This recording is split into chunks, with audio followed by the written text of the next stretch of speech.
স্বামী বিবেকানন্দের 161তম জন্মদিন উপলক্ষে উত্তর জেলা সদর ধর্মনগরে ব্যাপক অনুষ্ঠান পালিত। এই উপলক্ষে মূল অনুষ্ঠানটি হয়েছে ধর্মনগর বিবেকানন্দ সার্ধ শতবার্ষিকী ভবনে।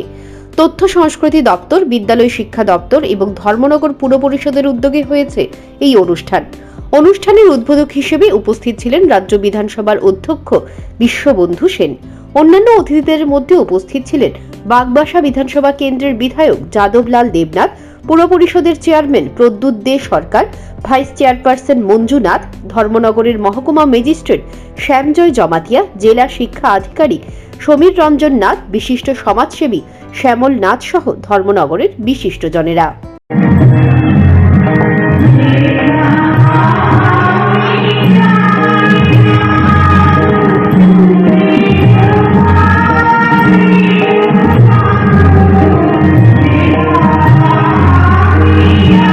সভার উদ্বোধক বিশ্ববন্ধু সেন স্বামী বিবেকানন্দের জীবনী নিয়ে দীর্ঘ আলোচনা করেন। তিনি বক্তব্য রাখতে গিয়ে বলেন, বিবেকানন্দ দেশের জন্য যা দিয়েছেন দেশের অন্য মনীষীরা দিতে পারেননি।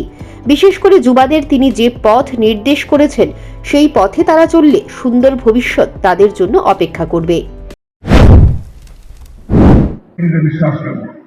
তাই তিনজনের জীবনে ভগৎ সিং গান্ধীজি চেষ্টা করতেন, ভগৎ সিং, সুখদেব, রাজগুরু তিনজনে কিন্তু ফিরে হতে পারতেন জেল থেকে, ফাঁসি থেকে জেল হতো, হয়তো দেবান্তর হতো, কিন্তু হলো না। সুভাষ বসু চলে যেতে হলো দেশ ছেড়ে, এবং নিজের বাড়ি ঘর, মা বাবা, ভাই বোন সবাইকে চলে যেতে হলো। আর তার নাম হল ভগৎ সিং। একই অবস্থা, পাঞ্জাব একটা করে জন্মগ্রহণ করেছিলেন, কিন্তু খুব শারীরিক পটু ছিলেন, শারীরিক দক্ষ ছিলেন, শক্তিশালী ছিলেন।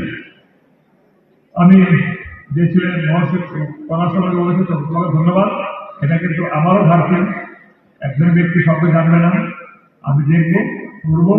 যদি তোমার সঙ্গে কোনো দেখা এরকম হলে আমাকে বলবে, আমি আপনাকে বলেছিলাম, আমি জেনেছি, তুমিও জানার চেষ্টা করো। ধন্যবাদ সবাইকে। তাই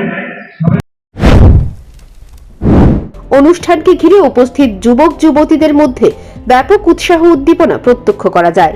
bureau report, news prime Tripura.